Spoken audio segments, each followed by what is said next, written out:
تو سارے آسمانی علوم کو رمضان کے ساتھ مناسبت، اس لیے میرے نبی قرآن کی تلاوت رمضان میں کثرت سے فرماتے تھے۔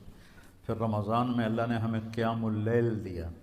تراویح کا لفظ نیا ہے، یعنی یہ میرے نبی کے زمانے میں یا صحابہ کے زمانے میں یا تابعین کے زمانے میں تراویح کا لفظ نہیں تھا، یہ بعد میں ایجاد ہوا ہے۔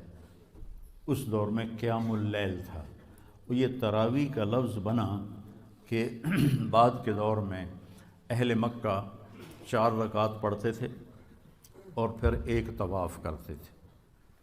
اس کو ترویحہ کہتے ہیں، تھوڑے آرام کرنا، راحت سے ہے نا، اس کا اصل جو مصدر ہے وہ راحت ہے۔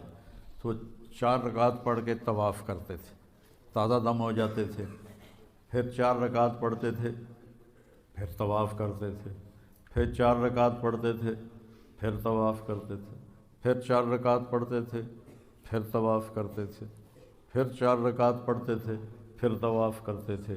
تو اس سے یہ تراویح کا لفظ بنا کہ وقفہ لینا، آرام کرنا۔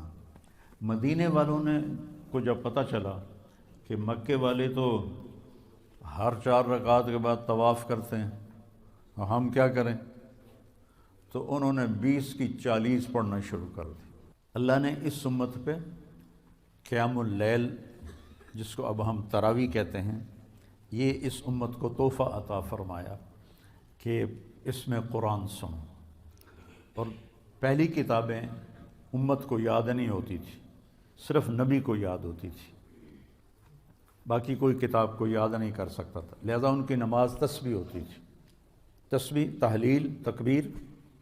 تو ہمیں تو اللہ قرآن دیتا ہے، اگر قرآن کی سمجھ ہو تو کتنے کبھی جنت کے نظارے، کبھی دنیا کی بے ثباتی، کبھی ایمانی صفات، کبھی اخلاق، کبھی سخاوت، کبھی جہنم، کبھی توحید، کبھی رسالت، کبھی آخرت، کبھی دنیا کی حقارت، کبھی آپس کے معاملات، کبھی آپ میاں بیوی کا تعلق، باپ اولاد کا تعلق، بھائی بھائی کا تعلق، تجارت کے مسئلے، زراعت کے مسئلے، حکومت کے مسئلے۔ قرآن تو ایک غنچہ نہیں ہے، ایک گلستان ہے جس میں پھول ہی پھول کھلے ہوئے ہیں۔ قرآن ماشاءاللہ پوری امت سنتی ہے، اور صدیوں سے امت جمع ہے 20 تراویح پر۔ حضرت عمر کے زمانے سے لے کر آج تک امت کا بہت بڑا طبقہ 20 تراویح پڑھ رہا ہے۔ جن دوستوں کو کوئی عذر نہ ہو اور کوئی تھکن تھکاوٹ بیماری نہ ہو تو وہ 20 پڑھیں۔ بہت سے لوگ 8 پڑھ کے باہر نکل جاتے ہیں تو وہ اپنا نقصان کرتے ہیں۔ میں یہ نہیں کہہ رہا کہ انہیں گناہ ہوگا، میں یہ کہہ رہا ہوں کہ انہیں نقصان بہت بڑا ہوگا کہ انہوں نے 24 سجدے انہوں نے ضائع کر دیے جو بعد میں انہوں نے 12 رکعت میں پڑھنے تھے، اور وتر کے سجدے بھی باجماعت ضائع کر دیے۔ تو نوجوانوں سے، صحت مند لوگوں سے میری گزارش ہے کہ امت کا عمل 20 پہ رہا ہے، 20 پڑھنے کی ہمت فرمائیں۔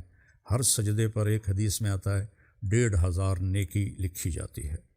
تو 20 کے 40 سجدے اور 15 چوکی 60,000 نیکیاں ہر بندہ گھر لے جا سکتا ہے۔ کسی کو عذر ہے، معذوری ہے، وہ 8 پڑھ لے، 10 پڑھ لے، تو وہ کوئی اس میں گناہ نہیں ہے۔ اللہ تعالیٰ لیکن جتنی مشقت اٹھائیں گے اتنا ہی اللہ ہم پہ راضی ہوگا۔